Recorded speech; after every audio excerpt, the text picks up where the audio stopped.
Hey, what's going on, guys? Welcome to the channel. At UFC Noche Alexa Grasso versus Valentina Shevchenko 2. We got one of the most controversial scorecards we've ever seen, with a 10-8 fifth round for Alexa Grasso, resulting in a split draw for the women's flyweight title.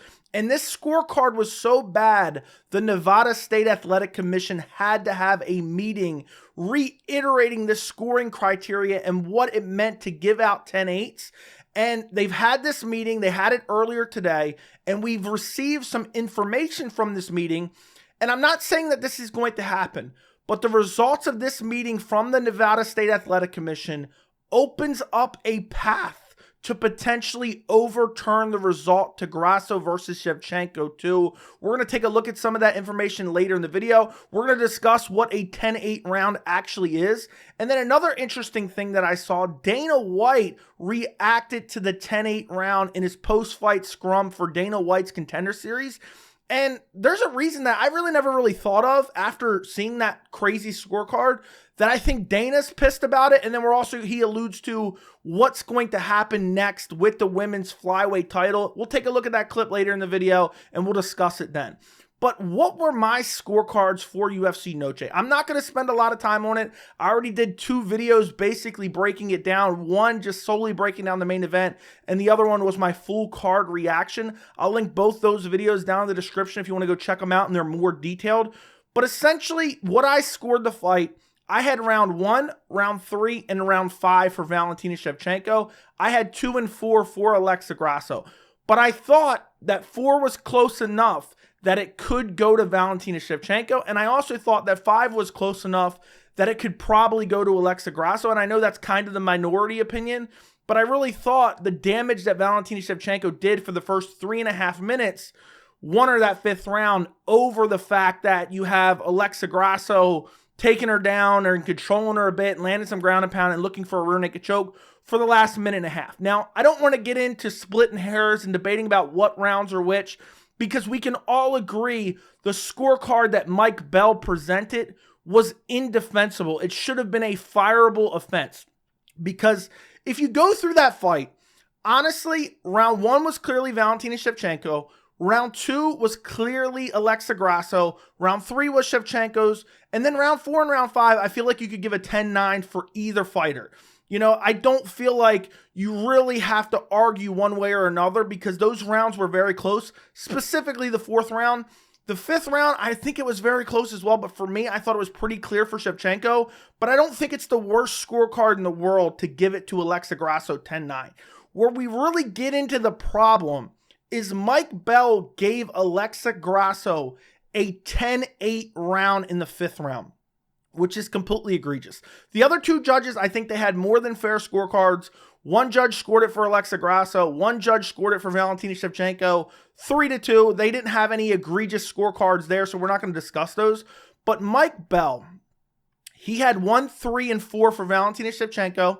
He had 2 for Alexa Grasso.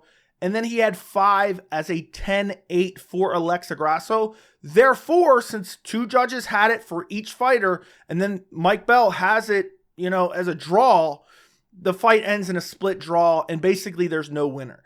And when this came out, because at first I was thinking there is a possibility of a 10-10 round, and that's what I thought. Okay, there must have been a 10-10 round scored in there somewhere, and then maybe there's 2-2, you know, and then you have a 5th round or whatever scored potentially 10-10. That's what I was thinking in my head, but a 10-10 is so rare, we literally never see it.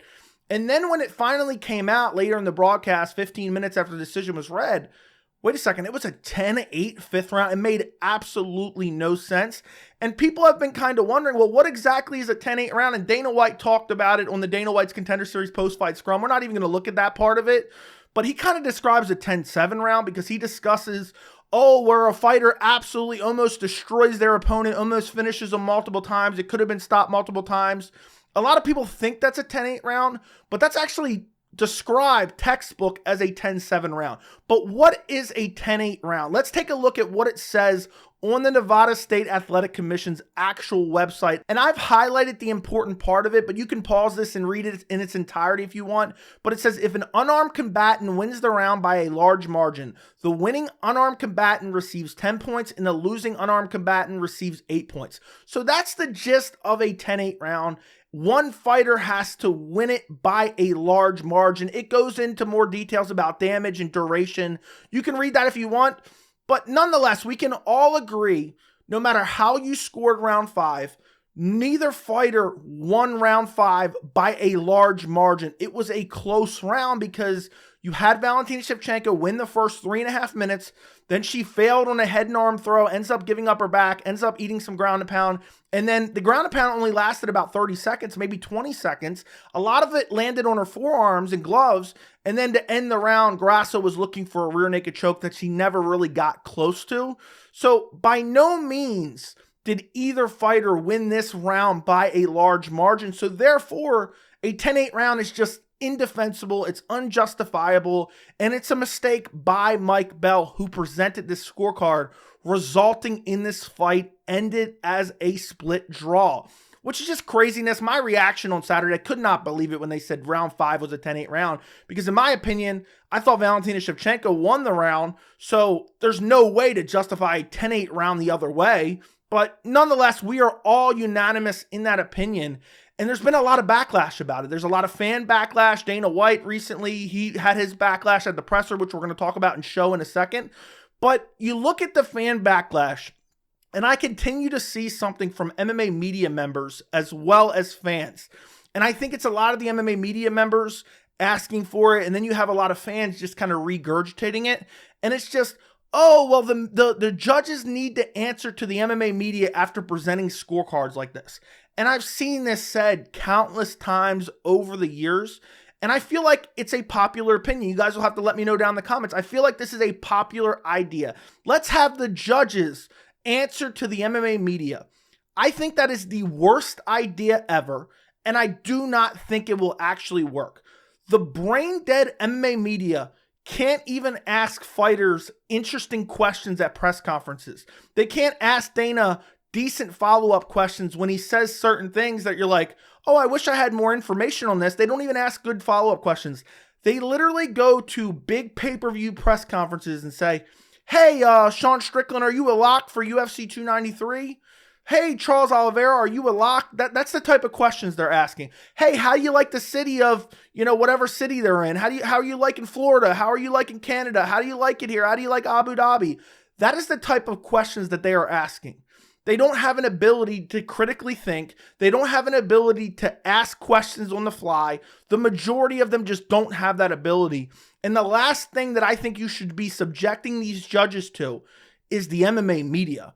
What I truly think should happen, and I think would be a good kind of middle ground, I wish the Athletic Commission would put out a statement regarding some of these scorecards, especially when they're controversial, because I don't think that a judge should have to go out and explain themselves to what I perceive, at least, and a lot of fans would agree with me on this, brain dead MMA media that can't ask a simple question. And then on top of that, you have a lot of scorecards that are considered controversial based on the actual fan base that aren't actually controversial. So it just seems like, it just would not result in anything, in my opinion. So I think that's a horrible idea. And Dana White actually said at the Dana White's Contender Series post-fight scrum, he said, I understand why they wouldn't want to do that, and that's never going to happen. And I agree with Dana. I understand why they're not going to do it, and I don't think they should do it, and I don't think it helps with anything. The only thing that can actually help is better education on scoring rounds and more competent judges based on the education that they are giving their judges before they're judging actual fights or big title fights or whatever it may be. They just need more information. They need more education. They need more experience. Maybe they can do some more judging in some lower level amateur fights. Stuff like that will actually improve judging. Having Mike Bell, as egregious as that scorecard was, trotting him out to the brain-dead MMA media and answering some questions isn't going to help anything. It's literally not going to help anything.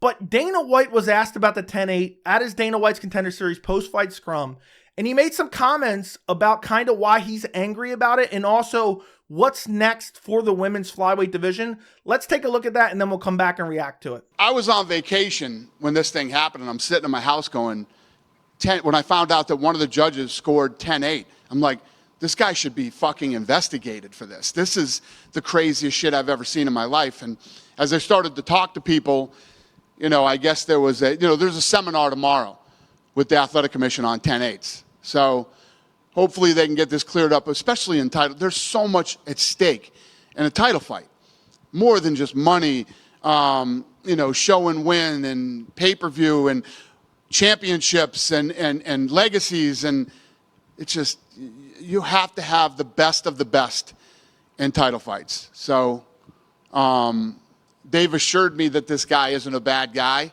He just fucked up and made a mistake, and it's unfortunate, and there's no way in hell that was a 10-8 round. Now you kind of wonder what you do next, right? I mean, it sounds like Valentina's going to need surgery on her hand, so I don't know if that impacts it. But do you feel like they need to fight a third time? You have to rematch. You have to do the rematch. We will rematch them.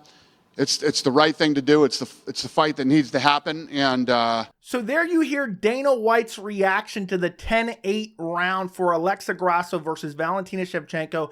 And it never hit me on Saturday night, but it hit me when Dana White said, this guy needs to be investigated. And it made sense why Dana White is so upset about this 10-8 round, even though he wants Alexa Grasso to be champion because they're trying to build that Mexican market.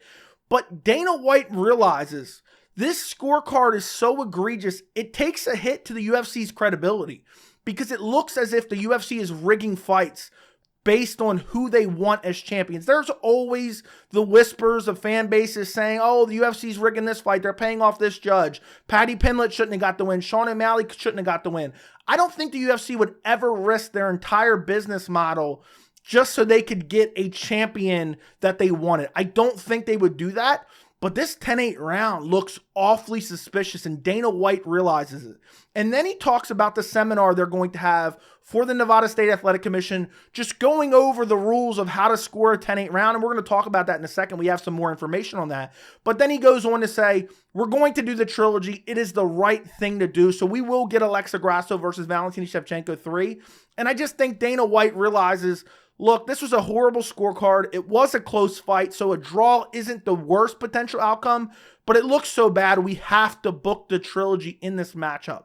Now, the Nevada State Athletic Commission held that hearing about 10-8s earlier today, and a MMA media reporter, Aaron Bronstetter, who works for TSN, who's also a media affiliate with the UFC, was invited to attend this seminar. And this is what he put out after he went to the seminar.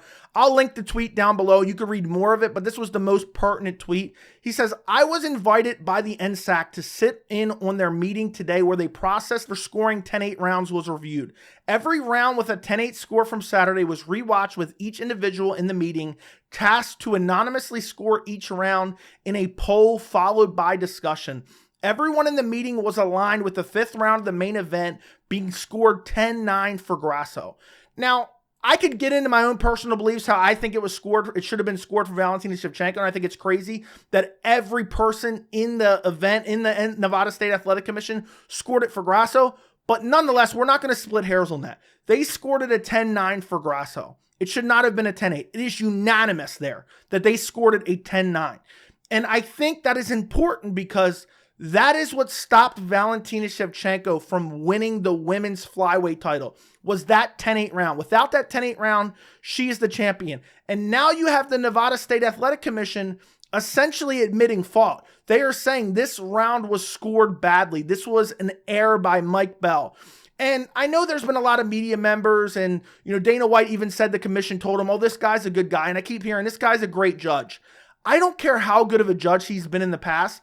To make this type of mistake, it's just an indefensible mistake. It's like going to work, as a surgeon and you're on cocaine and I only do this once every 10 years.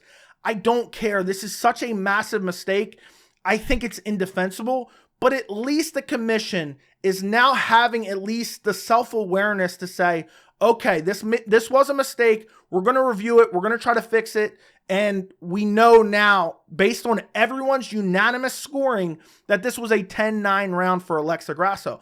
But I believe this leads you down a path where you should overturn the result of Grasso versus Shevchenko too. If everyone at the commission, everyone who works for the commission, all the judges, unanimously say this is a 10-9 round, not a 10-8 round, how can you not fix that mistake? If you're realizing the mistake a couple days after the mistake happened in a massive fight, how can you not overturn that mistake? And I really think they should. I don't think they're going to, but I have a question. What happens if Valentina Shevchenko appeals this? If Valentina Shevchenko files an appeal with the commission, what are they going to say? What are they going to say when she says, look, I would have won this fight via split decision if not for Mike Bell's 10-8 round?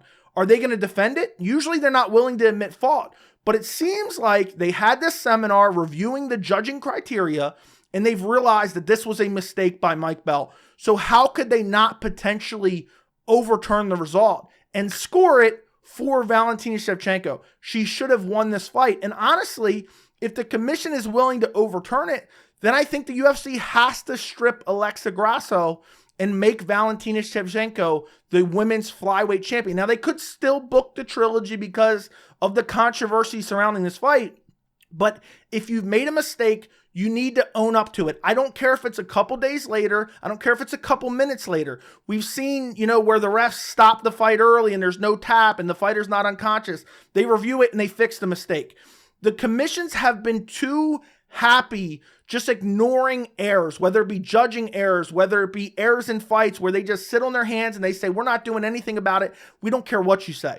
They've addressed this. They've went and had their own meeting on this. They've invited a media member and they've told him, we all unanimously scored this round a 10-9 for Grasso.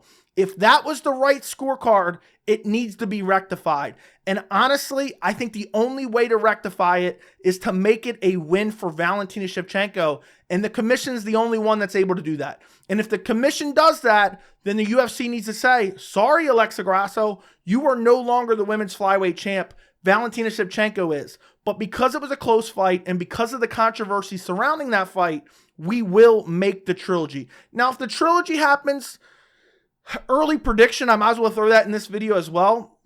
I have to go Valentina Shevchenko, but honestly, she's getting older. Grasso's getting better. We've seen she's improved since the last fight, but I still have to go Valentina Shevchenko. I think if Shevchenko doesn't mix in the grappling at all and she just kickboxes, I think she can win the fight. I don't think she needs the grapple. She has the grappling advantage, but it seems like she's made a couple mistakes in the grappling that cost her the first fight and now cost her the second fight, because without that failed takedown attempt in the 5th round, she clearly wins that fight.